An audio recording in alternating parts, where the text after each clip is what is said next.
Bonjour à tous, alors voici l'analyse technique donc de Big Ben Interactive au vendredi 19 avril 2013. Alors on a plusieurs choses intéressantes sur Big Ben. La première chose, on va revenir un peu en arrière. Comme on peut voir, on est bien dans ce canal baissier, défini avec les pointillés depuis maintenant quelques temps, c'est notre canal baissier moyen terme. On en est sorti en décembre 2011 pour le réintégrer, et finalement il nous a vraiment servi de support et de résistance, malgré le fait qu'on en soit sorti pendant quelques temps, en début 2013, pour finalement le réintégrer, avec une chute assez importante des cours depuis maintenant plusieurs mois. Alors ce qui est intéressant, c'est qu'aujourd'hui on est vraiment en train de venir chercher donc la résistance oblique baissière, avec notamment notre résistance à 7,40, puisqu'on est vraiment dans cette dynamique haussière qui est notamment soutenue par ce biseau baissier que l'on peut voir juste ici, qui à la cassure à la hausse, comme ça a été le cas donc le 16 avril 2013, vient donc chercher des cours au plus haut, avec maintenant donc cette résistance à 7,40. Ce que l'on peut dire en tout cas, c'est qu'avec ce biseau baissier, ça nous permet d'ajuster donc un objectif à la hausse autour de 10 sur Big Ben Interactive. Notamment, cela peut être accentué par l'annonce des résultats qui aura lieu lundi.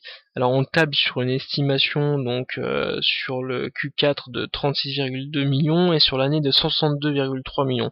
Alors ça, il me semble que ce sont des prévisions donc, de Gilbert Dupont. Donc on verra à quel point Big Ben s'est rapproché ou a surperformé donc ces estimations. En tout cas, si elles viennent se confirmer à la hausse, on pourrait envisager un rebond, et aller chercher des cours plus haut vers le 10.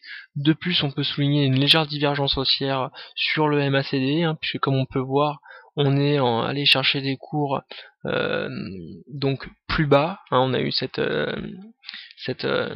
pardon, je vais pas y arriver, cette descente juste ici, donc qui a été accentuée maintenant depuis une dizaine voire une vingtaine de jours, alors que le MACD lui, quant à lui, est cherché des plus hauts.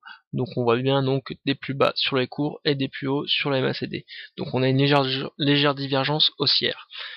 De plus, on a une bonne phase de rebond avec le MACD que l'on peut voir juste ici. On est en train de voir qu'on est finalement pas retourné chercher des valeurs avec un gap assez important entre la ligne de signal et le MACD. On s'en est rapproché, on reste très collé à cette ligne de signal.